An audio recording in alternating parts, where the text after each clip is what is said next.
që nga dita e lidhjes së kontratës, punimet për rikonstruksionin dhe asfaltimin e rrugës Qabuall-Kras duhet të mbylleshin për 13 muaj. Praktikisht rruga duhet të ishte asfaltuar gjeni qershor të vitit 2025, por nga 13 muaj që ishte afati në kontratë, kanë kaluar plot 25 muaj dhe projekti duket shumë larg finalizimit të tij.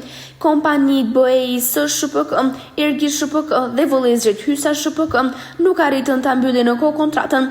Madje punëtor apo mjetët të këtyre kompanive as që duken në terren për të finalizuar projektin për 11.2 milionë eurosh të financuar nga qeveria shqiptare nëpërmjet Fondit Shqiptar të Zhvillimit. Drejtuesit e mjeteve shprehen se gjendja e rrugës është skandaloze pasi nuk është finalizuar me asfaltimin e saj. Tjetër problem është mungesa e barrierave mbrojtëse nga skarpata e hapur për zgjerimin e aksit, po shembe ngushtë do të jetë duke u bërë burim aksidentesh. Rruga më skandaloze nuk bën vaki.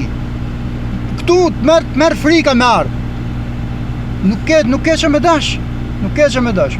Por pak asfalt me lon kështu nuk e di.